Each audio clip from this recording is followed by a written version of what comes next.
Okay, so Rebecca has actually put out a very interesting post in the forums. It's a bit cryptic in one method, in one way of looking at it, but it's not particularly cryptic in the overall general idea of the post. So let's get into it. Public test cluster opt-in key lottery.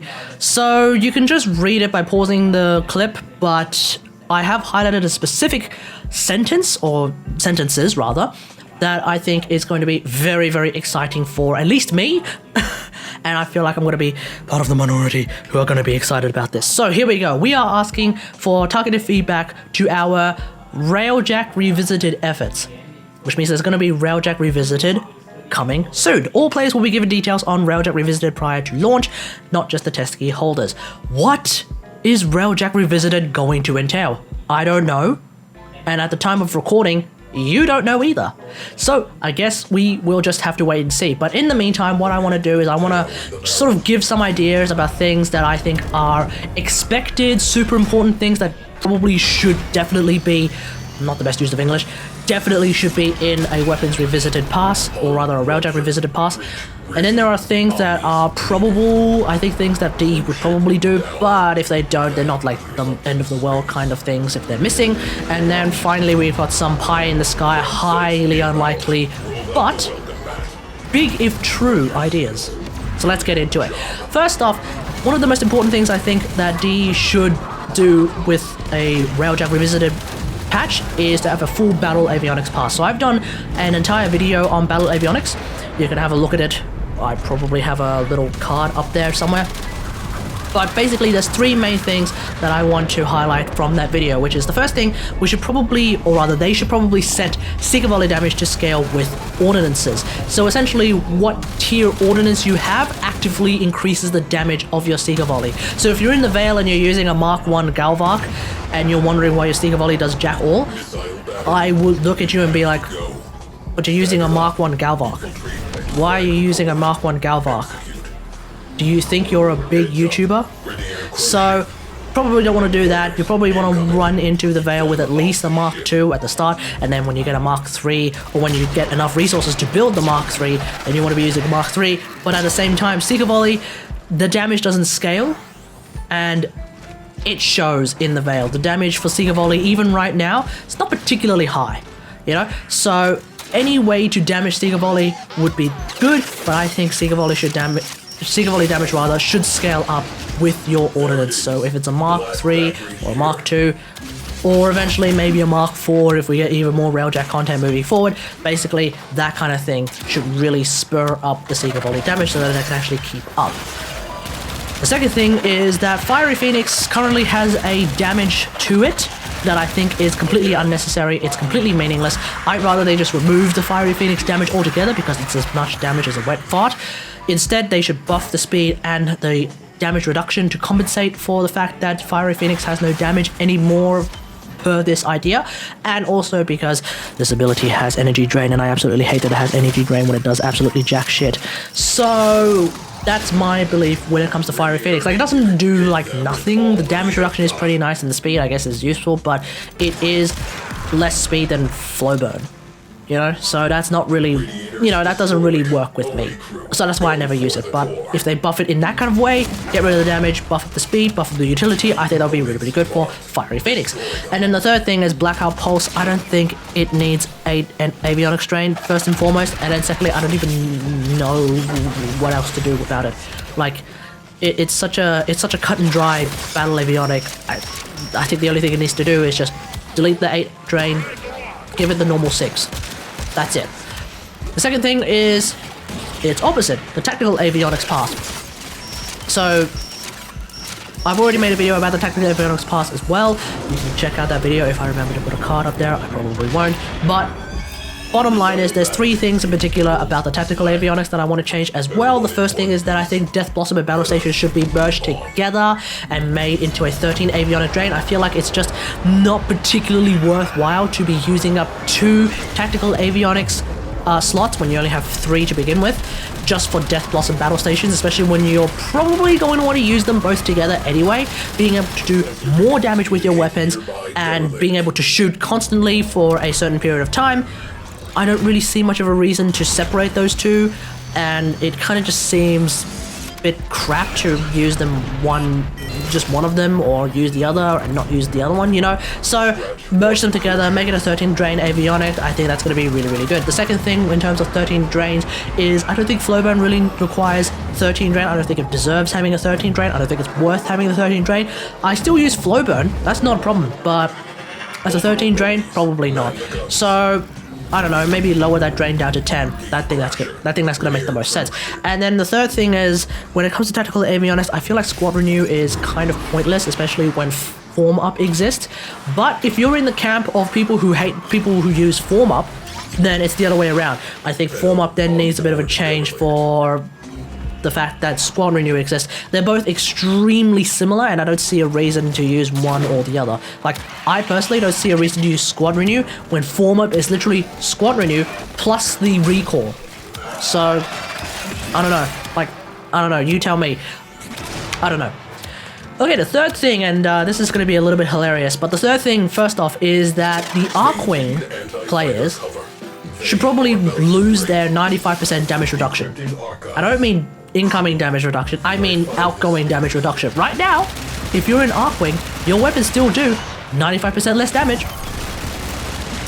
I don't think that should exist anymore. It made sense. Look, it made sense at the start because D and I guess anyone would be like, wow, why would I bother using my Railjack at the start of the game when I'm on Earth and my Railjack is a slow thing that does like no damage because my weapons are all Mark 1s to begin with. Not even Mark 1s, like base weapons. Why would I bother using my Railjack when I can just use my Arcwing that's already probably properly built and ready to go? Yeah, I get that. But it's it's current year, guys.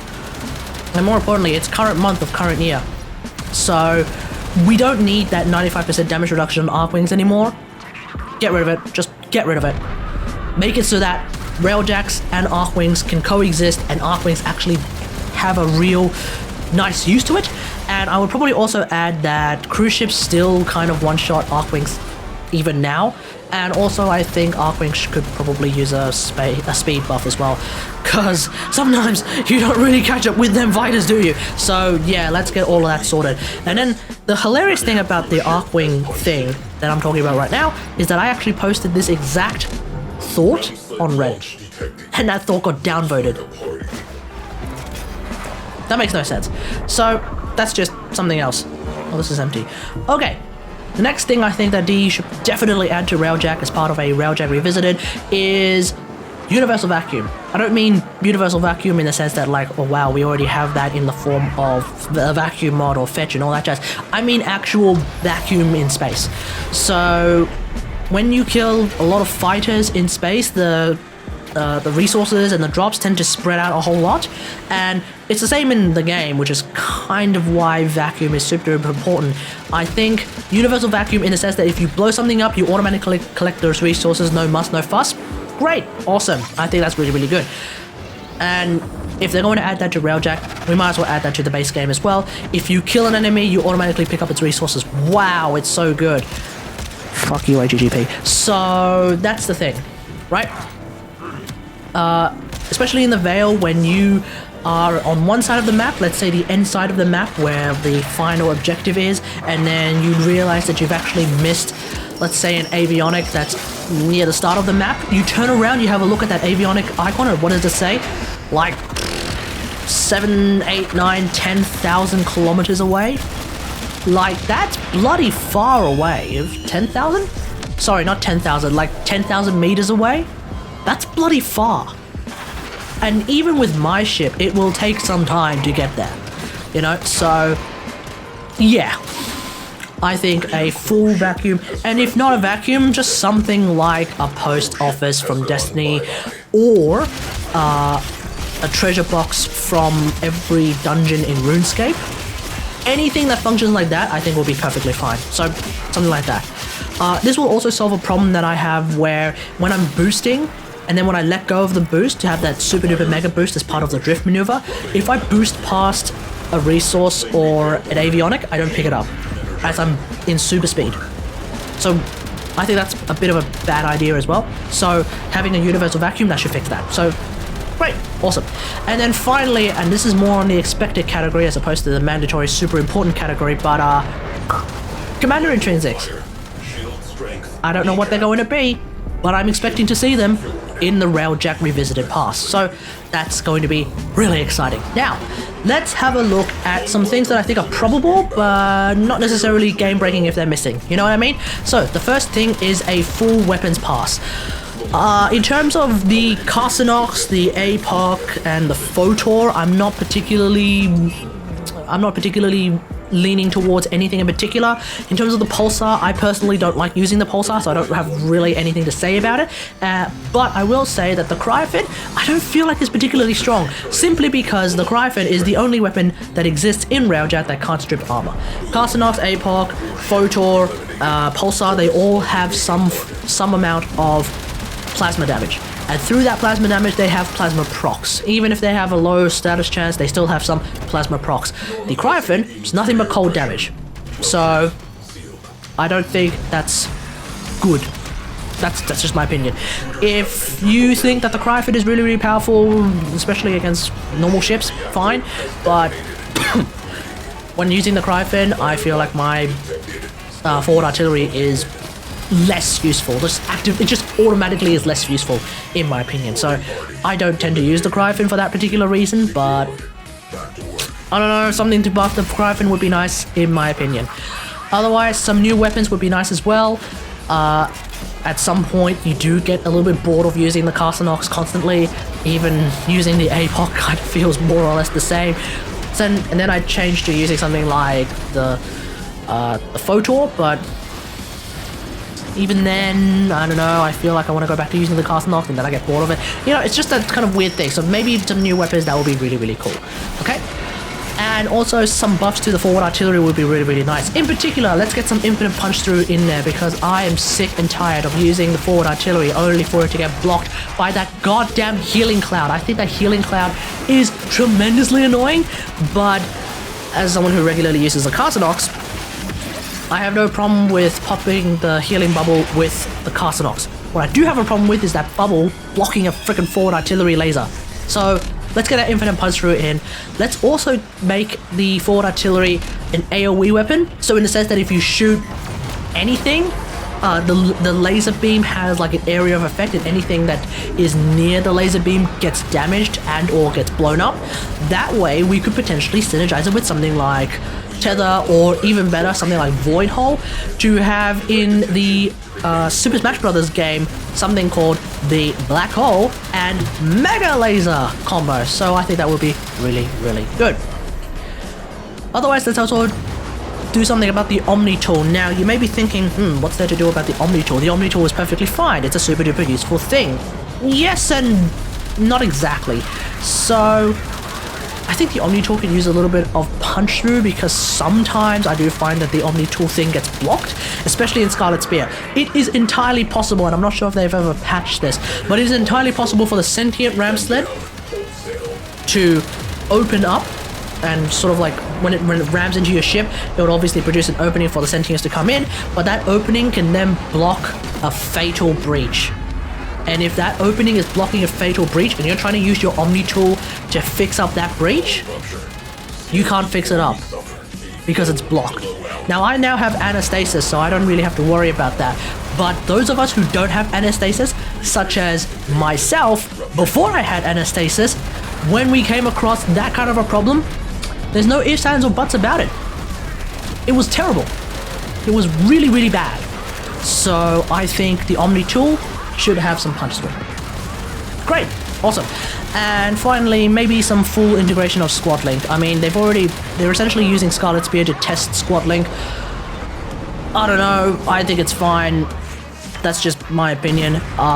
So, you know, maybe it's time to integrate Squad Link into the game in a much more complete way. I think that'd be really good. Basically, what we saw at TennoCon, just do that. With like other people in areas. I don't know. I'm sure they'll come up with something at some point. Cool. Now, here are 3 pie in the sky, highly unlikely, but you know what? If they are able to pull this off, that's pretty damn sweet. So, the first thing is harmonious reactors. Now, I've talked about this at the start of the year. This is essentially a huge rework to the avionics system. The idea is essentially the reactor that you use is effectively like the former of your avionics grid. So, if you're using a Z-key reactor that has less avionics capacity, that's fine because your Z-key avionics, like Z-key bulkhead, Z-key hyperstrike, they take a lot less space because they're now halved in space, which basically means that if you want to use a Z-key reactor, you may end up finding yourself with an avionics grid that looks more like just a passive avionics grid, although with the current avionics values, that might not be true anymore. I don't know, but if you watch that video on harmonious reactors, that's kind of what I ended up with, in the sense that like, what was it? Levan reactors at the time, with those values that I came up with, Levan reactors would end up being sort of speed-based railjacks. Z-key reactors would end up being passive, sort of super buff, tanky with really good weapon damage ships, and then those who had Vida avionics would be the sort of more overall capable of doing everything kind of railjack, but not particularly great at anything in particular. So not the fastest, but also not the tankiest, if that makes sense. So I think harmonious reactors would be really, really dope, but highly unlikely this would come out because it is a giant rework of the avionics system. But if DE is able to pull this off, great. Awesome. This would also fix one of the hilarious things that I find when it comes to the avionics, which is that Vida Hyperstrike and Z-key Hyperstrike, unless I am mistaken, are still hilarious in the sense that they both still cost 13 drain, correct? But one is clearly better than the other, which kind of means that Vida Hyperstrike is completely meaningless and Z-key Hyperstrike is extremely expensive. So that's kind of hilarious to me.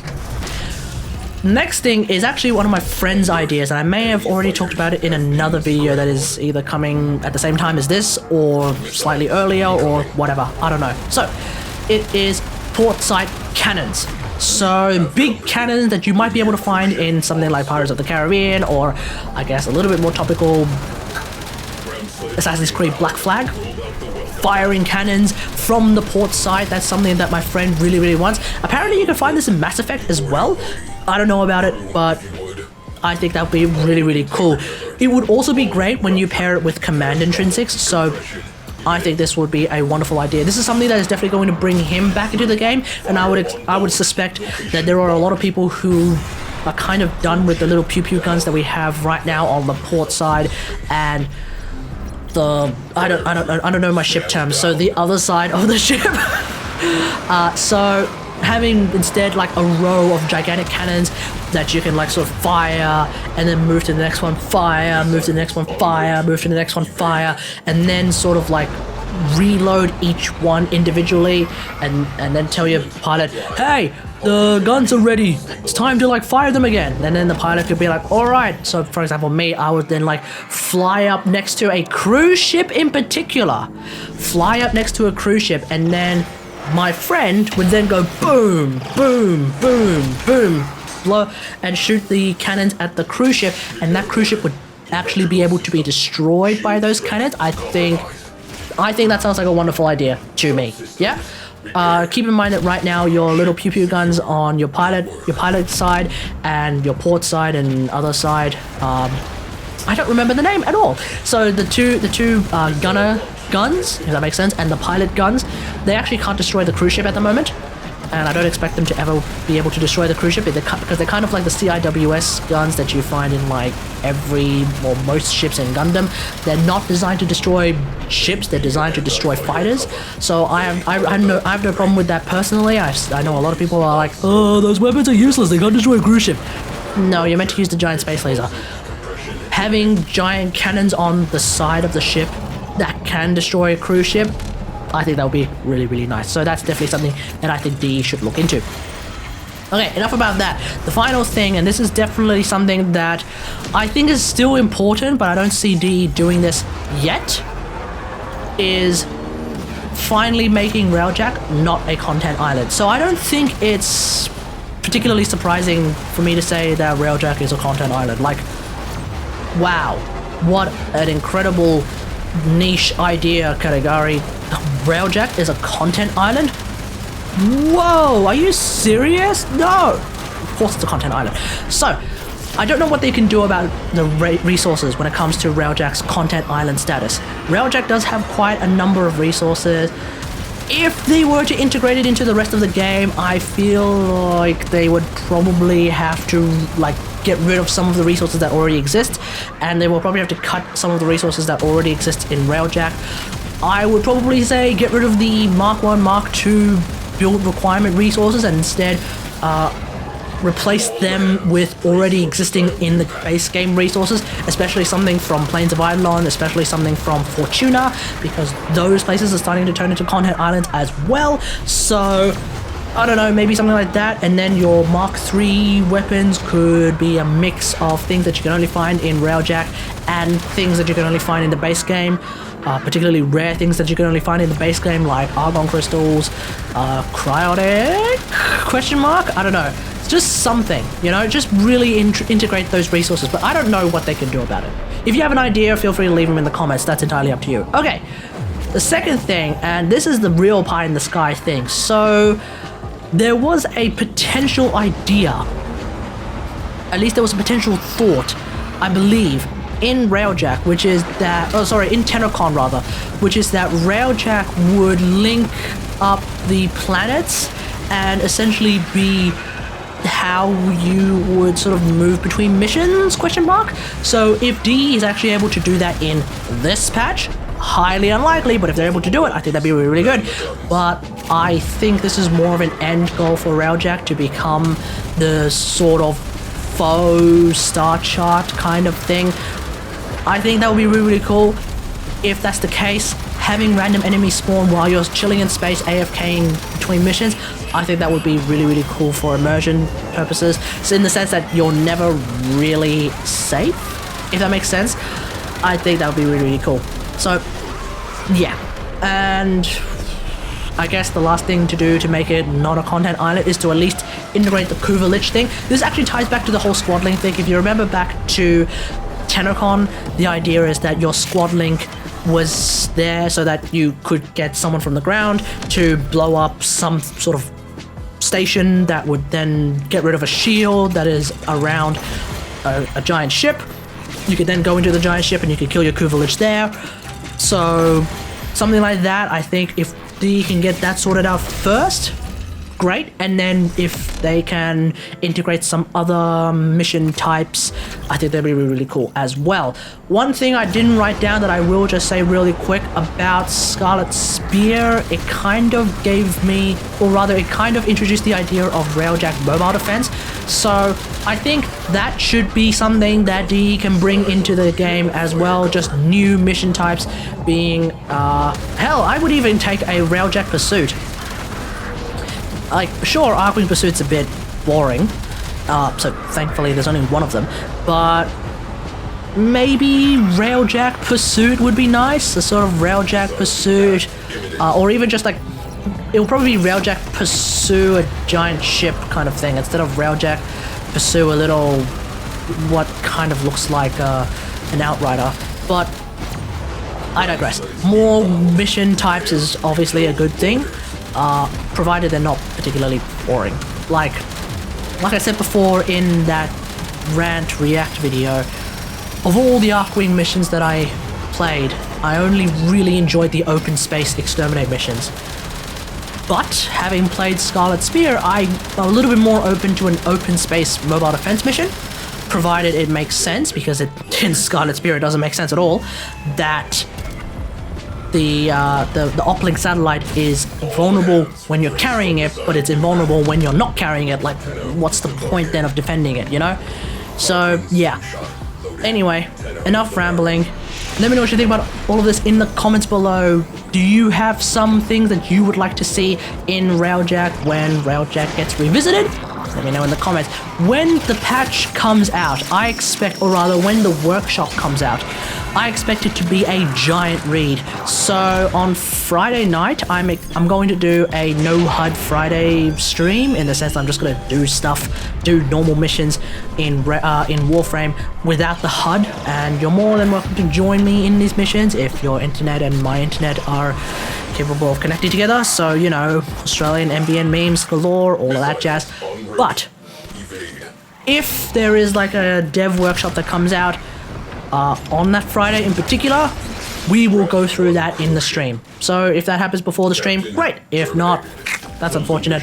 I'll probably just read through it and then just give some thoughts in the community tab. That's just how I would do it otherwise. So, hope you guys enjoyed this. If you like this video, hit that like button, subscribe for more WarFrame content, and until next time, I'll see you guys later. Thanks for watching. Bye.